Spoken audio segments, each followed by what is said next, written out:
Okay, well, welcome everyone who's watching to this week's FredTalk.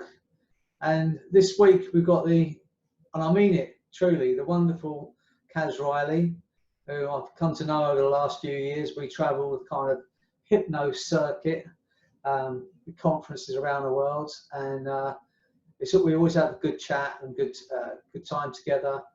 And Kaz is going to do a presentation on connection.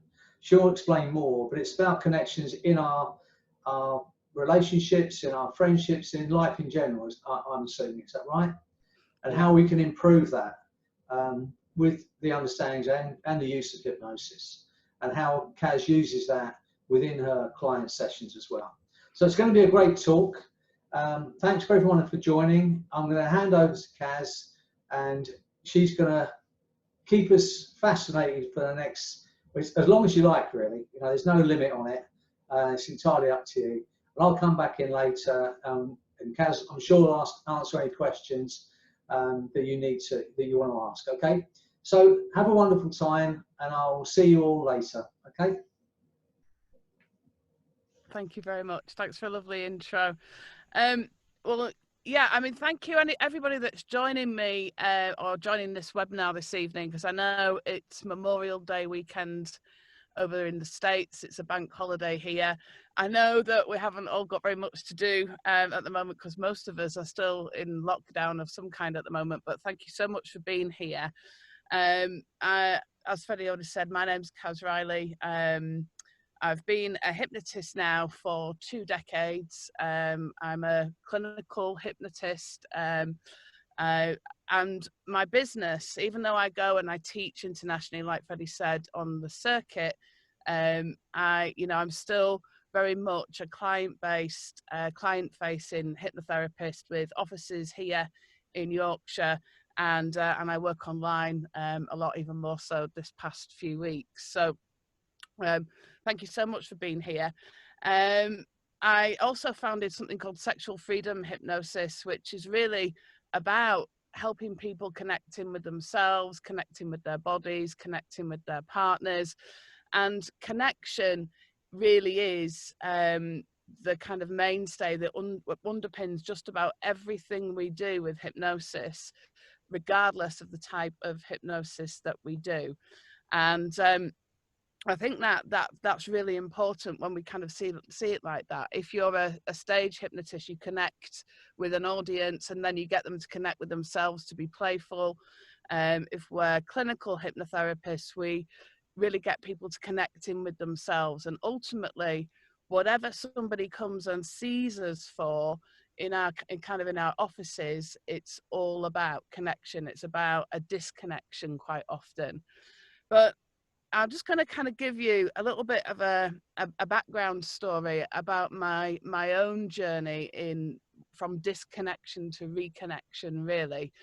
And, you know, it's probably one of the main reasons, actually, that I ended up doing this job, that I became a clinical hypnotherapist. And basically, when back in 1987, I was 13 years old. I was living in a small village near a small town near the city of York in Yorkshire, and I was very disconnected. I entered at that time into the realms of an eating disorder. I was anorexic, and many years later became bulimic.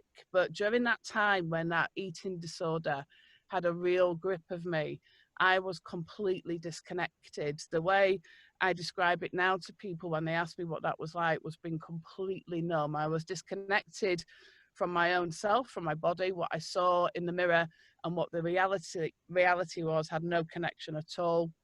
I was certainly disconnected from any kind of communication that my friends and my family were trying to tell me, that there was something going on with me that wasn't right. I was very disconnected from my schoolwork, from myself, from my feelings.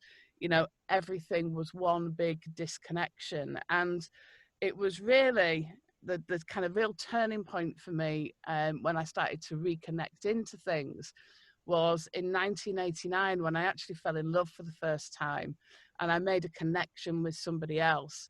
And that connection then led me to kind of start to believe and to see what everybody else was telling me, and to start to connect back in with my body and my feelings and the world around me as I moved forwards with kind of that process of reconnection. Now, it wasn't an instantaneous thing. It took a long time. It really wasn't until I went to university in 1992, where although I was on the road to recovery at that point, I was eating. I still had a lot of bulimic kind of tendencies, but I was still very disconnected from myself, and still was very disconnected from a lot of my feelings, and certainly disconnected from things like self-belief and self-worth. And I took myself off to see the university counsellor. And it just so happened that this guy, his name was Eamon O'Brien. I think he still works in Liverpool somewhere.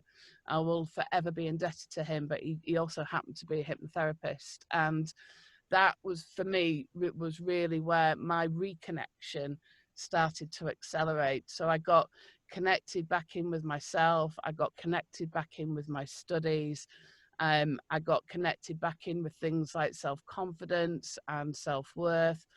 And I moved forwards. And that for me was, was a really big lesson about how disconnection makes you numb, because of course, as I've always said, feeling is healing. And once I started to feel everything again, then I began to really connect back in with myself, with others, with my environment, and to really kind of listen and to live my life in a much more mindful, positive, wholehearted way, I guess. And when we think how that relates to the work that we do, now I am the hypnotist, is that people come to us and they are often disconnected, or they've got a faulty connection. So for example, just about anything that we work with. So you get people that will come in and tell you that, their mind and their body aren't connected, or they're not connecting well, or that their mind isn't listening to their body, even though they're telling their body what they want to do, that they want to exercise more, or to lose weight, or to have more confidence, or not to be scared of a particular thing. And this is where, for many people, they have kind of misunderstood the difference between communication and connection. And the two things are very, very different things. The way that I kind of define the things is that communication is about the exchange and delivery of information. So we might have that, be delivered or given some information. We don't know necessarily that the other person has understood it. We've maybe not connected with them enough so that they understand the intention, the meaning, and all the things that make up connection.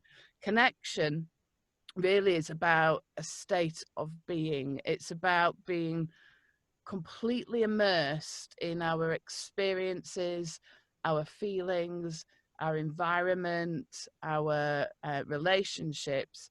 It's really about being immersed and connected to humanity. It's about what makes us human. When we think about, we talk about computers connecting, but actually they're communicating. That's about an exchange of information. What we do as humans is we connect with one another. But what we can't do is connect to anybody unless we're connected to ourselves first. It's that self-connection, whether that's mind, body, mind, spirit, whatever it may be. That connection is the part of us that's really important. I was going to pause for a second. If anybody's got any questions, feel free to put them up on the chat. I want to connect with you as we kind of go through this seminar. And if you're happy to, if you've got a question, what I'll do is I'll bring you up on the screen so that you can ask your question, which is always a better way of doing it. But what I'm going to do now, before I kind of carry on talking to you about the different kinds of connection and how we work with connection as hypnotists, what I wanted to do was to kind of get you all in a good place so that you can connect with yourself a little as we kind of go through this process this evening. So, you know, because I'm a hypnotist and because we're all interested in hypnosis, the best way to do that, I think, is through just a little kind of mini hypnosis, if you like, just to kind of start things off.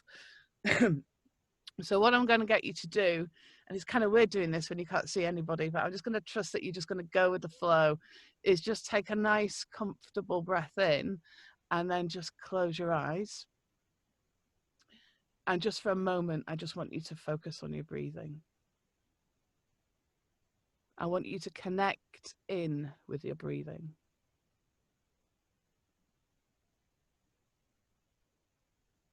And I just want you to notice the rise and the fall of your chest.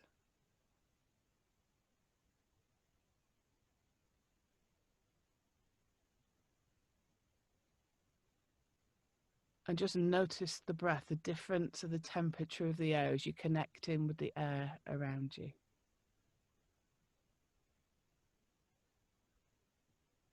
And just noticing how the air connects with your lungs, as if your lungs are being breathed.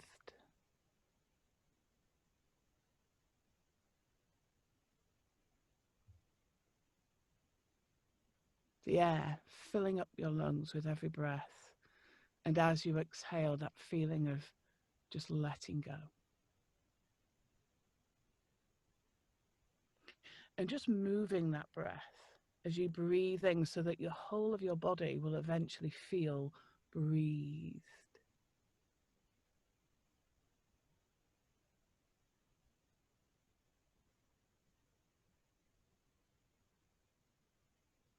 Moving your attention down into your abdomen as your abdomen is breathed.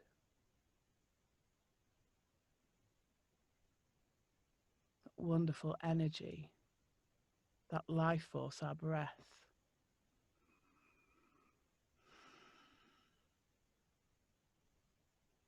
And feeling it moving into your shoulders and into your arms, as if your arms can become breathed.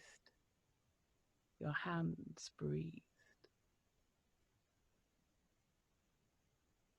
And as you allow yourself to notice that, experience that feeling of just noticing how amazing your body is as it breathes.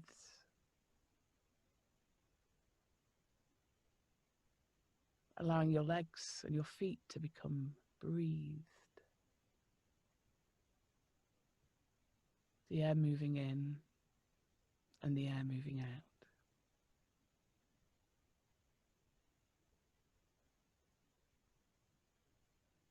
Notice your head being breathed.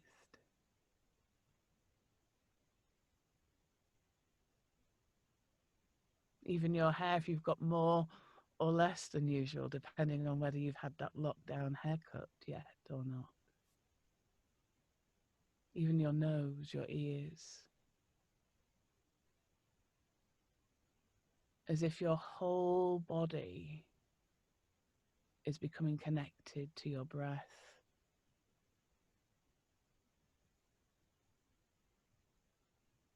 And the whole of you becoming connected to the air, the atmosphere around you, that feeling of being breathed.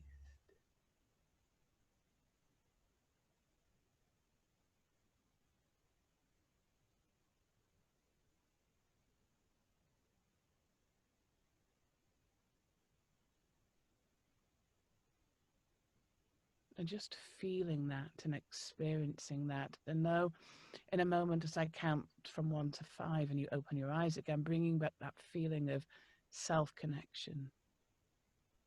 Being aware of every part of your body, every feeling in your body. And noticing too that that feels good. It feels good, to feel connected.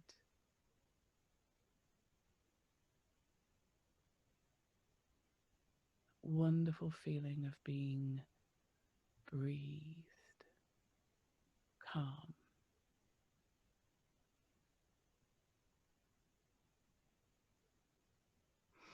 So ready, 1, 2, 3, 4, 5, eyes open,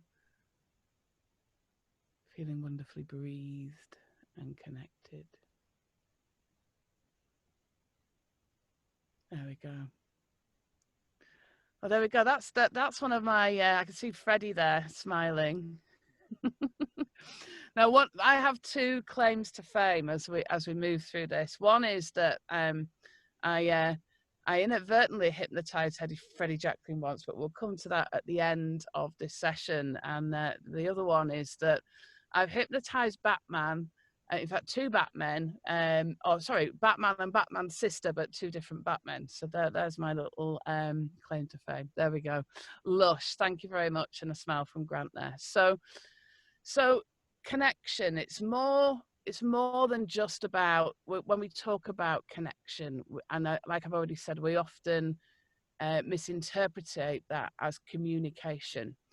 Many of our clients, certainly the clients that I see working a lot with relationships, will come in and tell me that they need to communicate better with their partner, or that they're not communicating with their partner, or they're not communicating with their children, or communication has broken down. But actually, it's not the communication that's the issue. People are communicating, and if people are having an argument, they're communicating. If they're having a disagreement, they're communicating. If they're not speaking to each other, they're still communicating.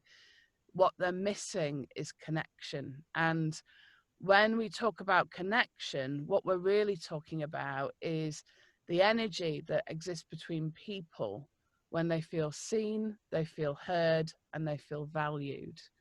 And also when that connection gives them so that they can receive without judgment, and really truly be themselves. And when they also get sustenance and strength from the relationship. So when we talk about connection, and we talk about sustenance and strength, about not being judged and feeling seen, heard, and valued, that's not communication. We can get all of those things through communication, i.e. we can be connected when we've got communication, but what we can't be is we can have communication without connection, but we can't have connection without communication. Sorry, I'll say that again. I'm getting all tongue-tied, and my brain's obviously not connected into my mouth properly. We can have communication without connection, but we can't have connection without communication. That's right. So what we're looking to do is to help people to communicate better so that they can connect, whether that's with themselves, with their environment, with other people. And in our case, it's with our clients. And we know that often our clients, when they come in, they say that they're not feeling seen, heard, or valued. What they often don't realize is that they're not being seen, heard, and valued by themselves. And ultimately, that's what we're about as hypnotists, is to help people to be seen, heard, and valued by listening to them. So one of the first things that I truly wholeheartedly believe is that initial contact that we have with our clients, whether that is via our website, via a video, via a phone call, via an in-person chat, that is when they first seen, heard, and valued. Obviously, if it's via a video or something, that's where really what we're talking about is something that we say connects with them and it resonates with them, and then they make contact with us, and then that's when we really can truly connect with our clients. But when we think about that initial consultation, this is one of the reasons why I always give people time to tell their story. I know there's we do a lot of content-free work as hypnotherapists, but one of the things that I kind of believe is that we have to know the context to even give them the right piece of the right technique or the right method to really get to the bottom so that they can connect in with themselves. So I'm a big believer in actually that just being seen and heard and having their story valued is a massive part of our therapeutic process that when we work with clients. And, you know, especially with the things that I do, because, you know, people often have the wrong information and they're trying to connect in with the wrong thing, or their belief systems are faulty, or they're not feeling worthy, or, you know, they've got no self-esteem, or they believe that they don't communicate well, when actually, you know, they do usually have all of those skills. It's about how we help them to do that. And to do that, we have to hear them, we have to see them, we have to validate what they're feeling at that time, and we also have to validate their goals. And by doing that, a lot of the therapy work is done before we do any formal hypnosis. We all know that hypnosis starts the moment that we make that first contact with somebody, because then we start to connect with them.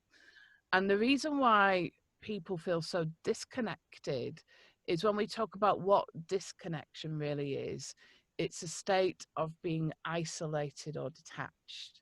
And that, you know, whether that's isolated in society, we've got people with social phobias, people are feeling very isolated now with the pandemic in the world. People are talking about feeling very disconnected, when actually what they're really feeling is detached and isolated. They're still connected in to other things, some things, maybe their own feelings, but they're probably not very useful ones quite often. So we really need to help people to feel really seen, heard, valued, just by sitting and listening to them, and then by helping them to move forwards. So often that just a simple hypnosis, just that simple feeling of going into hypnosis on that first session, even if we're just goal setting, giving them some confidence boosts, whether we're helping them create a boundary, you know, all of those things help them to start to reconnect in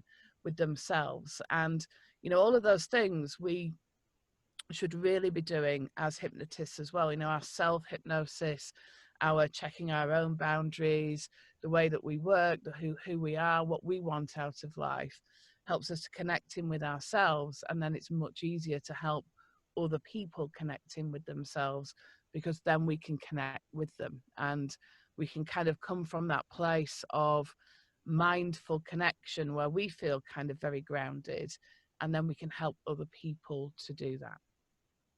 I just noticed there is a message there from Jackie, from Jacqueline. Let's have a look. Which says, let's have a look. It says that a lady contacted me today to say that she felt connected to me, and she's just been watching me on videos and never thought of it like that. It is, that's, you know, we are kind of reaching out, especially at the moment.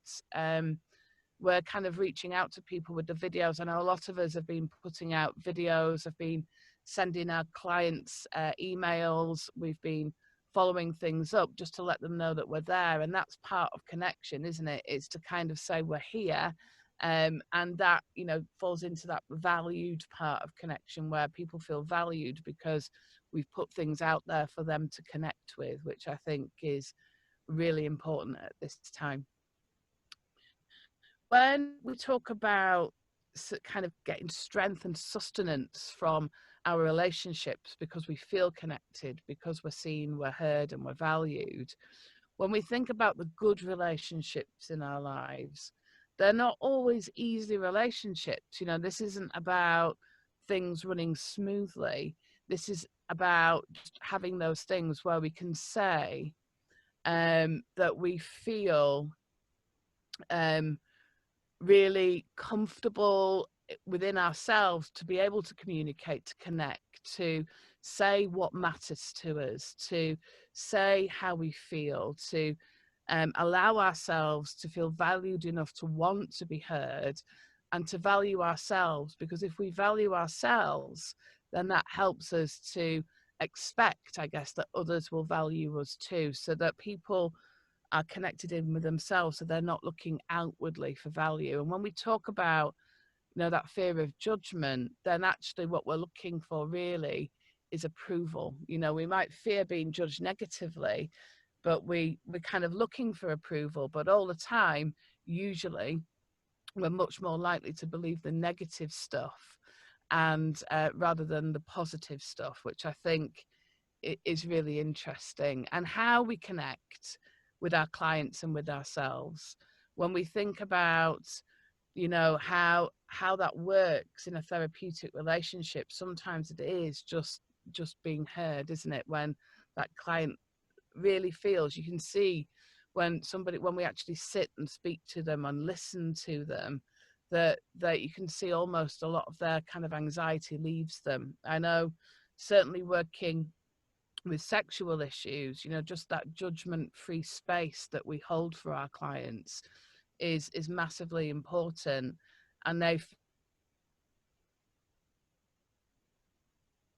in with themselves. So as that process happens, then we start to do lots of other wonderful things, as in we can allow ourselves to really start to build on the kind of the techniques that we're using with people. We can start to see that they create their own boundaries, that they start to move things in and out of those boundaries. We see that they start to feel better, that they start to see the value and the worth of the things that they do, the things that they do in their lives. And also through that, they start to start to feel, you know, they get rid of that kind of feeling of being very numb about life. They stop being afraid of their feelings. They connect in with them rather than trying to push them away. And I know, as I was going through all those years ago, that kind of emergence from anorexia, what I'd done was shove down all of my feelings, all of my connections. You know, I was disconnected, disassociated. And as I started to connect back in, some of those feelings were very anxiety producing. Some of them were quite scary. But then, you know, like I said, the catalyst for me to do that was falling in love. And, you know, I also felt that. I felt love. I felt that connection, I guess, that then allowed me to start to move forwards, to walk forwards with my life. And what I did at that point, I realized later, was then I took ownership of that issue. I took ownership of what was happening with my body and my mind, and then started to work forwards. And that's what we do by connecting in with our clients. We allow them to have ownership of their issue. Often when they arrive in our offices, they're so disconnected. It's like their issue is here. You know, they talk about it often in the third person. They will often express it as, you know, like it's got a mind of its own, is the phrase that we often hear, that we're not there, we're not with it, you know, that they're not within themselves. It's there, it's this thing, you know. Trauma is another one. You know, we know PTSD, for example, is a dissociation of something that's there. But ultimately, they're communicating with every one of those issues. With any issue that we all hold, we are communicating with that issue, or the issue is trying to communicate with us. What people don't have is the connection to it. And when we think about how we work as clients, when we think we work with our clients, and we think about many of the techniques that we use as hypnotists, we talk about communication with the subconscious, but our subconsciouses are communicating with us all the time, whether that's, you know, in the realms of the grips of the fear episode with a phobia, whether it's about, you know, just fearing social interaction. Our subconscious is there to help us, or for many people that's kind of what they believe, whatever metaphor you want to use around that. But it's communicating something to us, and our client subconscious, our subconsciouses are communicating something to them. What they're not doing is connecting with their subconscious and listening to it. When we talk about, again, being seen, heard, and valued, what the subconscious is doing is really trying to connect. It's trying to say, it's trying to be seen, it's trying to be heard. And this is one of the reasons why the anxiety that people experience, because just about everything we work with as hypnotists is based in anxiety, is trying to be seen and trying to be heard. And it's only when we reconnect people in so that they're connected to their subconscious, they're listening to it, they're communicating with it, where they're understanding what's going on with them, and what those kind of messages, those communications from the subconscious is for. That's when they start to make progress. That's when they really start to move on in leaps and bounds. And when we think about what we do as hypnotists, if we think about techniques like example for the inner child, for example, even though when we take somebody through that technique, so we've put them in a safe place within a safe place, we have their inner child appear at the other side, we ask the client in their mind to look at how they what kind of age the inner child is, the expression on the inner child's face, the clothes that they're wearing, what the inner child wants to say. So we're inviting the inner child to communicate, but then what we do is we bring that inner child into that safe space, and we get the client to connect with their inner child, not just listen to it, not just understand it, but to really connect in with the inner child, so that the inner child feels heard, it feels seen, and it feels valued. And then what we actually ask the client to do is to bring that inner child in and to become part of the whole person again. So it's not disconnected anymore. So we're facilitating a process of reconnection with that inner child that really wants to be playful, to live happily, to, it represents the part of us that's much more free living and playful, I guess. And what we're doing is we're bringing that back in where life has got too serious, or we've become immersed in our job or our finances or the things that have gone wrong, is bringing that part in that actually knows how to play but may be very hurt or has maybe forgotten how to do it, and we bring that in back to the whole. And it's through these processes of reconnection that we really start to move our clients forwards. If you think about something like parts therapy, for example, where we've got the various parts, what we normally do with those parts is we get them to communicate and then we get them to connect. So often we're connecting two parts together to form a new part, or we're we're getting various parts of a person and getting them to kind of negotiate for a new way forwards. And they're communicating, but by doing that, we're getting the client to connect with every part. So even though the parts are communicating, the parts of that person, they're connecting in as a whole. And that helps our clients move forward so that they can then connect better with others. Are there any questions about any of this so far? I'll keep looking here. There we go. No, that's cool. All right, just drop a little comment in the chat box if you want to. So as we become and we allow our clients to become much more connected, so it may be that a person's more connected to their goals or to their body. We talk about the gut reaction, don't we? That gut feeling. And I know I've seen a lot recently in a lot of the hypnosis forums that tell us that the gut reaction isn't a real thing and intuition isn't a real thing. But, I don't believe that. I believe we know, for example, that in our guts we have many more neurons in our gut than we actually do in our brain. We've got as much serotonin, for example, in our gut as we have in our brain. So that gut reaction, I think that mind body connection, that head and heart reaction, and that head heart and gut reaction is a very valid one. It's one that really truly helps us to kind of navigate through life and to get rid of that self-doubt. You know, we're taught, you know, we see a lot of people who are taught that their gut reaction is an incorrect one, whether that's through the beliefs that they've been taught as a child, whether that's through an abusive relationship, whether that's through a religious belief, whatever it may be.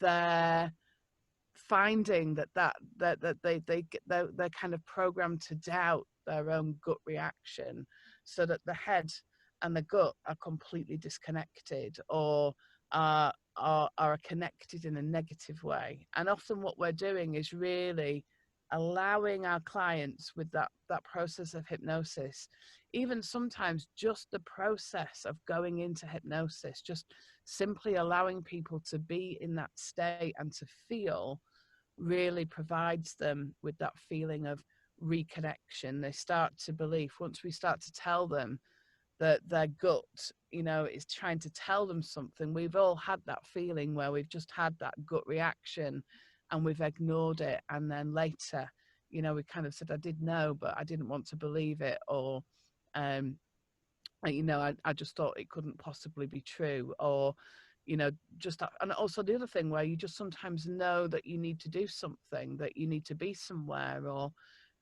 you just need to, even though everybody else is telling you that it's a bad idea. You know, my gut really brought me into this profession, and, you know, my gut told me that it could be a full-time business. So, you know, and I was right, you know, it can be, and here I am doing it. But, you know, so many people tell you that it can't be. So it's about really kind of digging deep. It's about looking within, isn't it? So that we can really allow ourselves to connect in with everything. And I think this is the thing. This is about connecting in with everything. It's not just, you know, it's not just our interpersonal relationships. We all have those places where we go and think, or we contemplate. I know Freddie talks about his contemplation place on his beach. You know, I have one not far from here where I can drive up to and just look out across the moors, and another place, you know, up near a dam near where I live, where I just go and I look out and I connect in with myself, but I also connect in with my environment. So we can really allow ourselves to connect in with both. Let's have a look. Jacqueline, are you happy for me to bring you up on screen and then you can ask the question? Would that be okay? Let's have a look.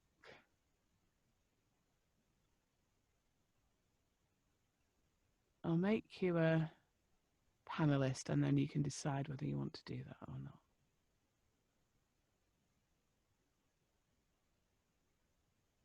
There we go. We can just unmute if you just want to speak. Okay, so you were saying about that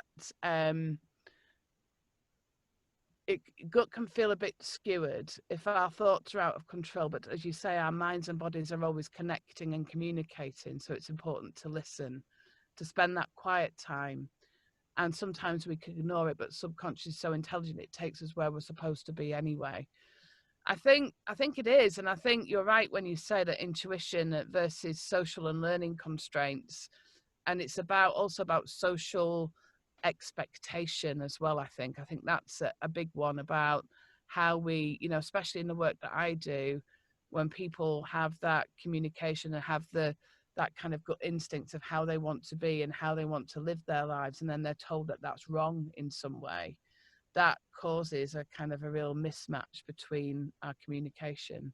Is that kind of what you were trying to say, Jackie? Yeah, I can come on screen, but I've got my dressing gown on, so I'm happy. That's all right, you can hear you. Sorry, okay. Yeah, that's what I mean. I think sometimes, you know, when you're in that state of anxiety and overwhelm and your mind is working overtime, and that's the connection with the vagus nerve sits in our automatic nervous system in the gut, and that can spiral out of control. And it's hard to really kind of, how can I word it? To feel if those messages are accurate then, because we are not in our best place. So I think when that happens, it's always good to take time out, you know, just go quiet. Like you said, go to that place. I've got the beach. I love going and sitting on the beach. and just really take time to connect in with yourself, calm that mind down and start working out what is that truth that sings to you. And I always bring the heart into it, because when it sings to our heart and it feels right, then it's our truth. And it doesn't mean that it's got to be someone else's. And there's no need for justification, because it's yours. It's your truth. Yeah. So this is the thing, isn't it? You know, when we communicate, and this is the difference between communication and connection, isn't it? Is sometimes two people can communicate two completely different beliefs of that. One person's truth is different to somebody else's.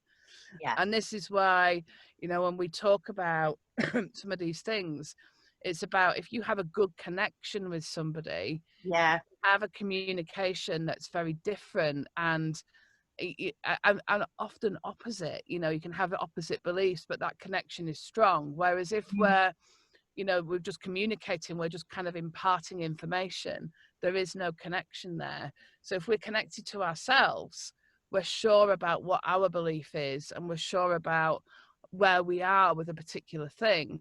And then that allows us to have better connections and better relationships, because then we don't care as much about what the world thinks. We, you know, we can connect with it, we can value it, we can see, hear and value other people, but we can still have a different opinion. And I think that's really important. So important. And you know, mentioned, you did mention at the start of the video, you were talking about that.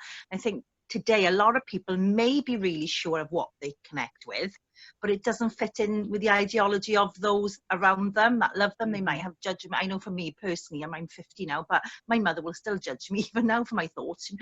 You can't possibly think that, that's wrong. Oh, okay. But I think you get older, you get wiser, you get more confidence, and you're more in touch with yourself, and then you're okay to voice what you feel. And I think a lot of people miss that because they are fearful of being the ancestral thing rejected from the tribe, isn't it? You know, so and so they just fall into line with what other people think they should, what they think other people think they should be. Yeah. Absolutely. And they don't really. Yeah. So yeah. Absolutely. And you see, actually, you know, this may be a controversial thing to say, I don't know, but I see hypnotists doing this all the time, because they're worried about how being a hypnotist even, you know, as they try and connect in with you know, the medical profession or whatever it may be, and they end up calling it something else, or, you know. Yeah, good point.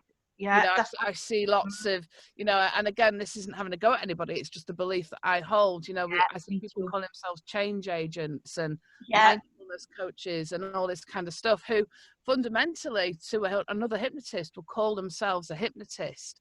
And you know, it's about allowing ourselves to, you know, again, it's about that connection with yourself. You know, I mean, I'm wearing a hypnotic t-shirt, I'm here, you know, that's who I am, and that's fine. And for somebody else, they might have something else, but you know, as long as those decisions aren't made out of fear, isn't it? And that's where communication and connection breaks down, where we're doing things out of fear rather than it's because they're afraid of the disconnection, afraid of being isolated and detached and all of those things. Does that kind of address what you were kind of saying? Yeah, it does. And I wanted to, because I know Freddie's on this call, this is something, Freddie, and I thank you for this. Do you know when he talks in his book about become not a hypnotist, the hypnotist? Yes. I remember that stays with me always, because I did that. I was guilty of calling myself a meditation guided visualization. I did it all, and 2 years ago I thought, hang on, what on earth am I doing? I'm a hypnotherapist. This is what I do. This is what I love. This is what I believe in. This is what creates change for people. You become a hypnotist. And that's where it's probably worth, you know, kind of saying this as well, you know, especially at the moment. And, you know, my business at the moment, like most other people's business, is quieter, but it's not dead. And I have got enough clients. And the reason why that is because, you know, I connected or reconnected with every client that I had any information for, whether it's a phone number or an email address. And that's because I am their hypnotist. And that's a connection, you know, and I'll always be their hypnotist. And it's interesting because that connection, some of those connections are, you know, 20 years old, you know, and they came to see me for stopping smoking. I saw somebody last week who's having a hard time with anxiety right now, because we're in a very anxiety inducing world, and it's a very justified and reasonable anxiety to have at the moment. but because you've connected in and you're their hypnotist, because they're being seen, they've been valued, they've been heard, then they come back, and you never ever lose that with people. And also, if you're somebody's hypnotist, if you're their hypnotist, the hypnotist, then, you know, when they've got somebody that's connecting with them, as in, you know, they're kind of expressing how they are, and they're being seen and heard and valued by their friend, then that's how your name gets. That's what word of mouth is, isn't it? You know, I've made that connection with somebody, and I'm passing on that connection in the hope that you will connect with them, and we can do all kinds, you know, all those kinds of things. I noticed Freddie's appeared. Have you got anything to say? Just to say, thanks, Jacqueline, for those words about that. But more than that, you know, not just being proud of I'm a hypnotherapist, I'm a hypnotist, but to carry that over into everything you are about yourself. You know, about being a woman, about being a man, about having your own thoughts, about understanding that our feelings are our feelings. You know, we were talking about intuition and gut feelings, but you know, there's a theory, and I sort of understand why this is. They're talking about child prodigy, you know, why someone could play the piano phenomenally at 9 years old, or have a brilliant singing voice at 8 or 9 or wherever it might be. Where does that come from? But the idea that in their ancestry they've got musicians, and this makes sense to me. If you know, when we learn something to the point where it becomes an automatic thing we do, like playing a musical instrument, where you can sit at the piano. I can't do it, but you sit at the piano and you can play, you know, an intricate piece of music by ear or by heart.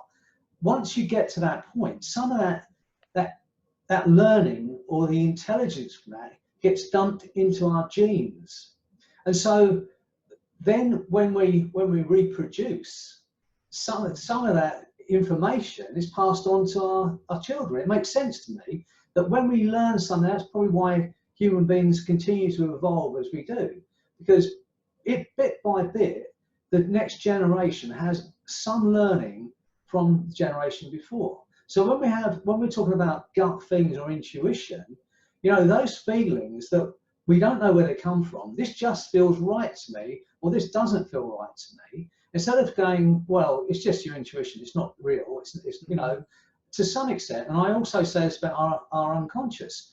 We have to learn to trust our unconscious mind. When that voice in your head is going, you know, that you really need to do this, or you don't need to do it. You know, if you ask a question of your unconscious mind, which sounds a bit weird, but ask that question. And I often say to my clients, if we sit quietly and we ask a question, you will have an answer. It may not be the answer you want, but it will be the right thing to do. And that ability to trust yourself, as Kaz was saying, you know, there's this conflict between what we instinctively, naturally feel, and what seems right in society. So we're continually battling between what makes us feel good, or what we feel we need to be whole or be happy and healthy, and what society is saying. You know, I know I've hijacked your it's question. All right. I'm gonna chuck you out again now. but I'll go with it. But you know, I understand. You know, I hope you understand what I'm saying. This understanding that we should trust ourselves and be who we are, and be proud of who we are, whatever those weirdnesses about ourselves. Accept that's who we are, instead of, you know, beating ourselves up over it and go, here I am, I'm a hypnotherapist, or I'm a man, I'm a woman, and then just be. Anyway, that's my 2 pennies. There we go. I mean, it's actually more than the just trust. You know, what we're talking about is giving ourselves the same kind of courtesy, the same connection that we seek with others. So it's to trust our subconscious. We have to listen to it. So it has to be heard, it has to be seen, and we have to value it. And when we talk about that, what we're talking about is valuing our own opinion, valuing our own feelings, valuing our own experiences, our own take on life. But the thing that stops us, and this is the irony of it, the thing that stops us connecting with ourselves is the fear of disconnection from everything else. It's that fear of being detached and isolated. That's the thing that we as humans, most of us fear. You know, even people that are introverted, you know, they're quite connected to other things. It's, you know, it's about that disconnection, and there's a big difference between being an introvert who is, or an extrovert even, who's happy at home and not necessarily socializing, to somebody that has a fear of socializing, or somebody has a fear of that judgment. And if they can feel those connections where they're not feeling judged, and they have that kind of that strength and that sustenance from a relationship, then, you know, that we live better, we're happier. But what most people, a lot of our clients don't realize is ultimately that starts within ourselves. We have to have a good relationship with ourselves to have a good relationship with other people. We have to get that strength and that non-judgmental kind of attitude towards ourselves first. We have to have that, I am who I am. These are the things that I like. These are the things that I do. These are my belief systems. And it's okay that they may be different from other people's. And, you know, it's not to fear that judgment. You know, when I look at everything that I do, you know, the thousands and thousands and thousands of clinical hours that I've done, the one thing that is an absolute constant week in, week out is the fear of what other people are thinking of them. And actually, to the point where I lost my fear of what other people think, because I saw it so often sat in front of me, those words, you know, I worry about what other people think, is that I realized that nobody was thinking anything about me at all, because they were far too busy worrying about what I was thinking about them. And once I had that realization, and that's another connection in with myself, is they're not thinking anything. And even if they are, who cares?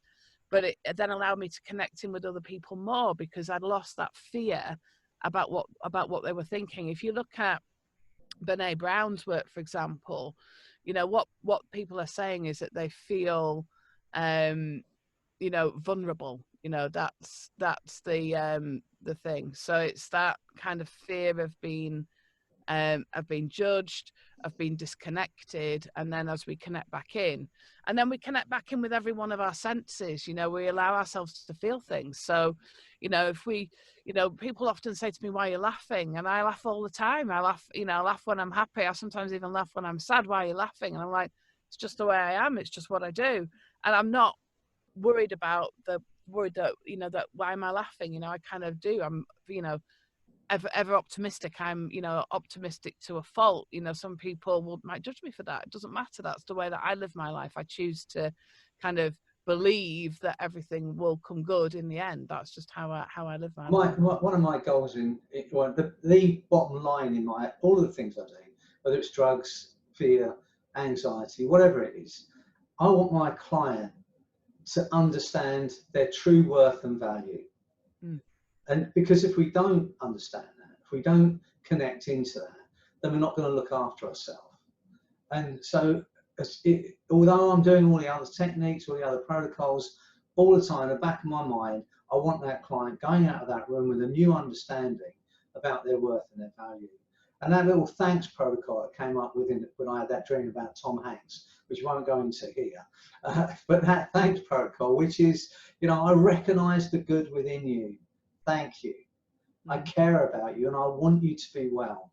You know, when you were doing our little, you know, my contemplation rock, or wherever Jacqueline goes, you know, to have that quiet space to get things right, just take the time out to run it in our mind, aim it at ourselves. I recognize the good within you. Thank you. I care about you. I want you to be well. I aim it at my clients. Sometimes I say it, but I always hold it in my heart, because I believe that connection goes beyond the words we speak. So anyway, I'm getting off. I'm going to let you go back to it. Once you start me up, I'll tell you, it's hard to stop me. It's all right. I mean, we're connecting. That's what this is about. That's what this whole talk is about, isn't it? So it's truly about, you know, that, isn't it? You know, that we as hypnotists, we go out and we make new connections in people's minds as we lay down new neural pathways. We help people connect in with us so that they can connect in with themselves. We send them off with a new connection within themselves, you know, with a new belief. They've made those connections often while we've been sat in our offices, or, you know, in our virtual offices if we're working online. And you know, and then they go and make those connections with other people, especially, you know, in the work that I do. Then they may connect in better with a partner. They may communicate better with a partner, but ultimately it's about connection. I was just thinking about a lovely couple that I worked with very recently who, you know, having speaking to them separately, were talking about the same things but hadn't connected enough to be able to have the confidence to communicate those things together. And also, you know, what one person thought and what the other person thought was different, and they hadn't connected in enough to have the confidence to communicate. And that's the thing, you know, as they and once I kind of facilitated that, we were using something called mutual hypnosis, where I hypnotized them together, put them in a safe place so that they could feel that connection. And then, you know, the connection flowed, and they were able to really say what they felt. You know, it's about, because they were connected in with their own feelings, they could then express that to somebody else. And I think that is just so, so important in any of the work that we do. So what I wanted to do, it's I can't believe I've been talking to you almost for nearly an hour, was just take you through just a process of feeling, allowing yourself to connect in with yourself, and then allowing yourself to put that out into the world, if you like. And then you can direct that. We can connect with each other. You can connect, just feel more connected to the environment, the earth, the universe, whatever it may be, so that you can really feel your own energy. And that is really about what connection is about, that self-connection. It's about feeling your own energy. And we have many kinds of energy within our bodies, or, you know, the way that we talk about that. I know I talk about libido, which to me means life force, which is the thing that motivates us forward. It's about how we kind of connect with our energy, with our partners, our children, our parents, our co-workers, our neighbors, strangers, how we connect, and we kind of portray ourselves, or we kind of I don't know what the word is, put out our kind of energy into the world. And, you know, it's important that we do that with confidence and with good connections within ourselves. So I just want you to invite you just to close your eyes and take a really comfortable, calming breath in once again. And you can just close your eyes, and you can just allow yourself just to focus on your breathing. And a wonderful feeling of safety and calm and comfort.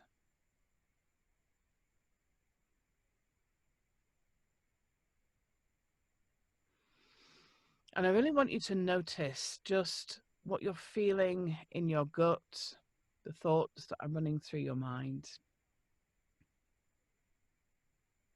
and how that also connects in with that feeling in your heart, that feeling how you feel about yourself.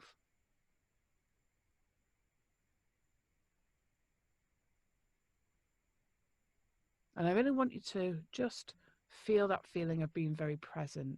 So you can now feel yourself being very present, very aware of the space that you take up in the world. And you can really feel that energy. You can really noticing your energy that's completely unique, completely wonderful. It's got your mark on it, your stamp. It's made up of everything that makes you up.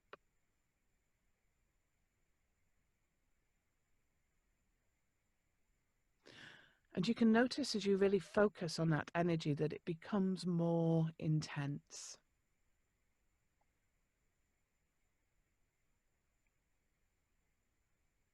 It really becomes much more intense, almost as if that energy takes on a life of its own. Maybe it pulses or it spins. Maybe you can imagine the color that it is. It doesn't matter. But just noticing that feeling, that positive energy of individuality.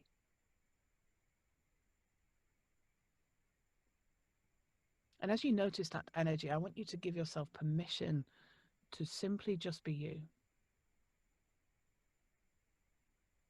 Whether or not you feel you've got things you need to work on or faults, Give yourself permission to be you, to not be perfect, to just connect in with yourself and to accept every one of those connections within yourself, about yourself, with love.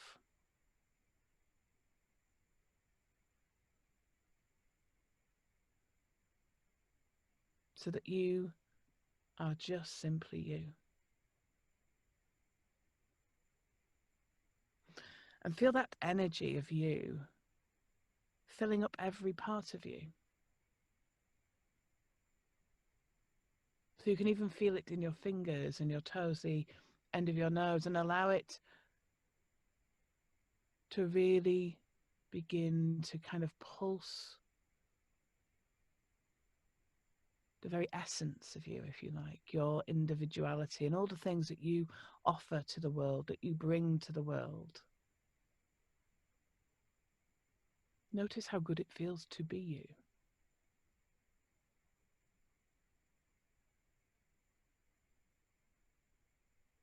And notice as you focus on your energy, your individuality, accept also this is what you bring to connections.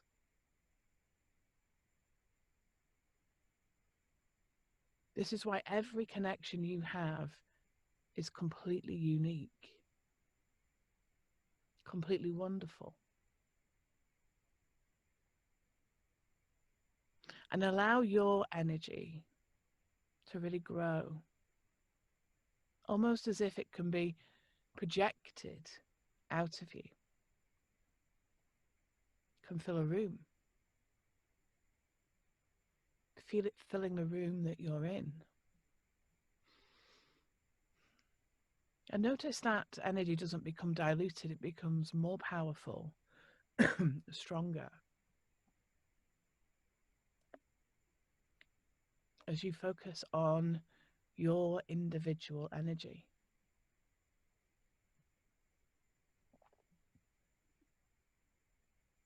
And notice connecting in with other people's energy,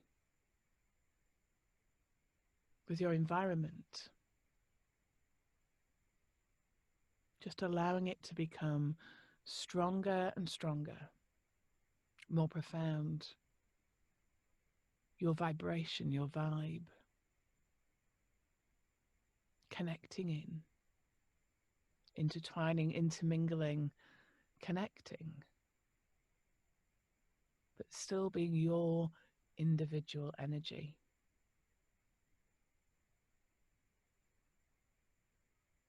And notice how your energy touches, connects. And know that that energy can be portrayed with a simple smile, even a simple message, a text, a look, a touch, a thought even.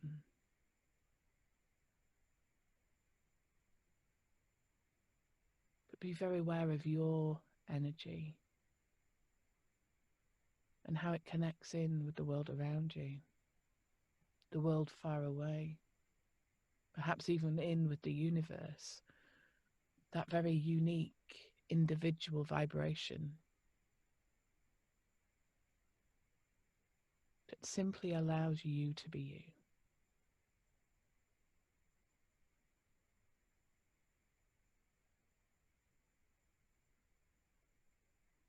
And in a moment, as I count up again from 1 to 5, just noticing that energy, being really aware of that wonderful energy. That energy that defines you, allows you to connect in with yourself, to feel good about being yourself. Feeling really wonderful in every way.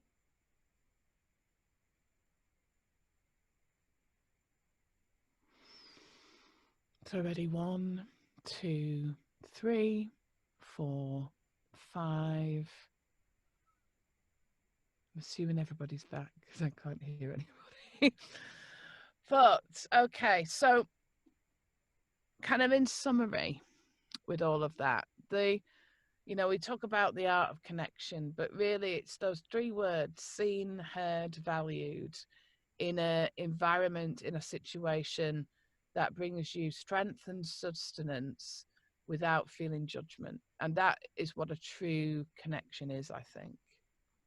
And when we're able to do that for ourselves, to ourselves, when we're able to do that within our environment, when we're able to do that within our relationships, and especially when we're able to do that with our clients and allow our clients and facilitate that for our clients, then, you know, that's something far beyond communication. It's not just about delivering information. You know, it's not just about, you know, telling somebody how to do something. It's about connecting with them enough so that they feel that self-belief and they feel their own value, so that they're seeing, hearing and valuing themselves, and we do that for ourselves too.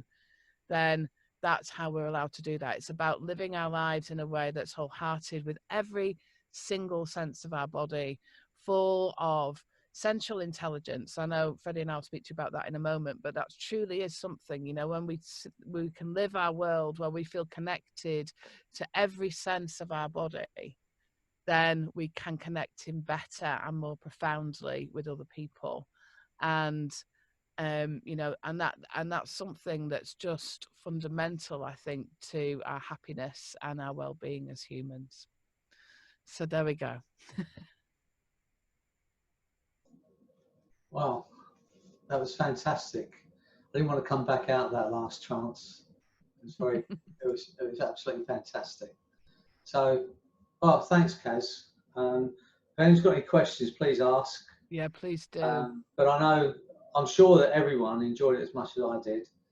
And, you know, I didn't say a lot about Kaz, about her experience in hypnosis and how long she's doing it, the amount of thousands of people that she's helped, the amount of thousands and thousands of clinical hours she's spent helping people.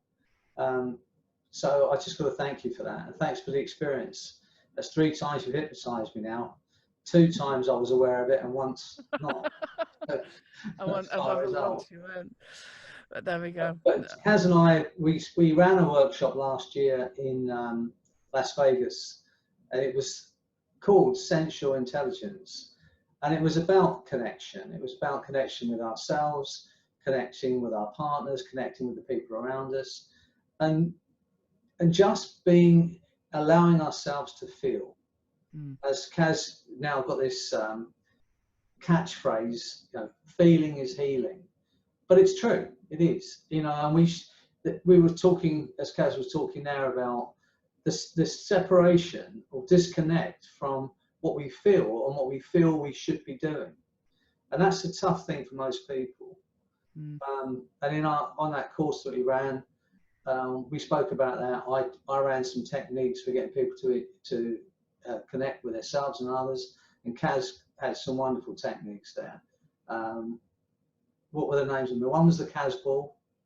Yeah, we had the Kaz ball, which is about expanding feelings and creating good ones. I mean, I think we ran about 12 techniques over 2 days, didn't we? So there's the cup of joy, about how to kind of feel a kind of an overflowing feeling of joy, or any feeling, in fact, that you want, and the infinity cube, which is you know, just the idea that, you know, our feelings can be infinite. We can feel things infinitely in terms of how we want to experience something. There's no end to good feelings if we One of the techniques I ran was the total perception management, how to, if you like, be able to switch off a negative emotion and ramp up a positive emotion.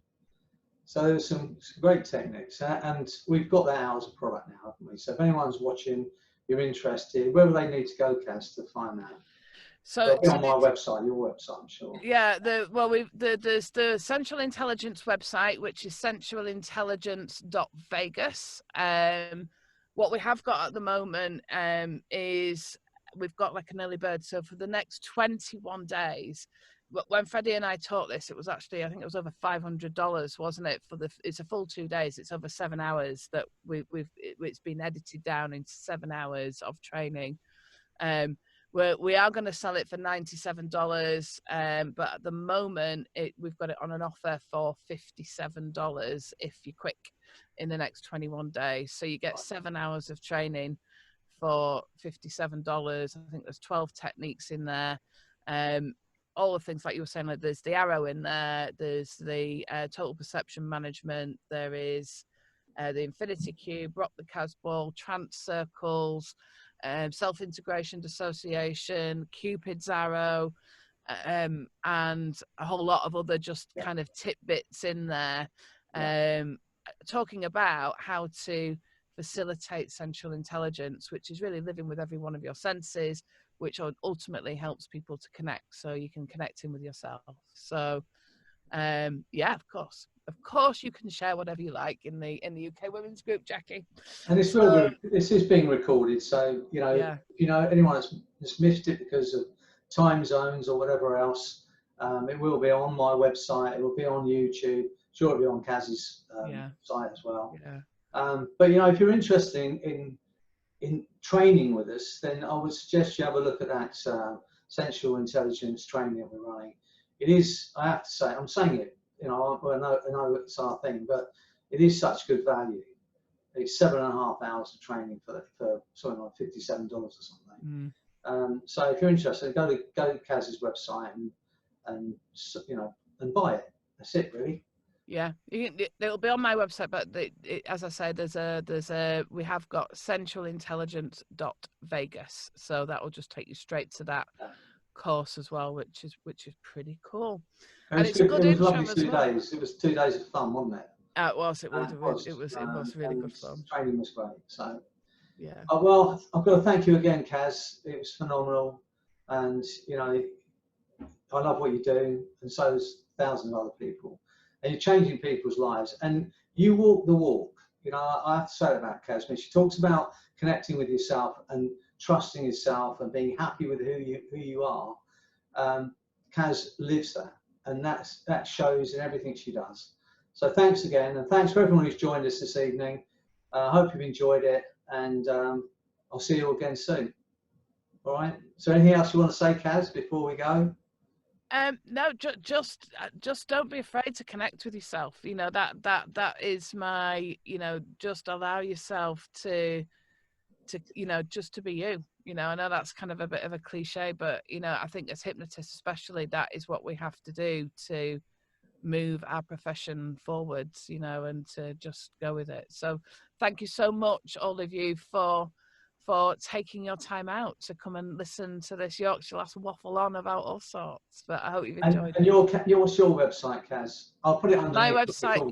There's KazRiley.com, but the one that's probably in terms of training and kind of my niche work is sexualfreedomhypnosis.org for training and .com for sessions, and there's lots of information on there. It's not as scary as it sounds. I know people get very worried about we're talking about sex, but actually it's pretty fundamental to our lives, and actually connection is the thing that underpins all the work that I do, which is why I chose to speak to you about that. It's the thing that makes me tick. What can I tell you? Yeah, well, thanks again, Kaz. I'll say goodbye to everyone.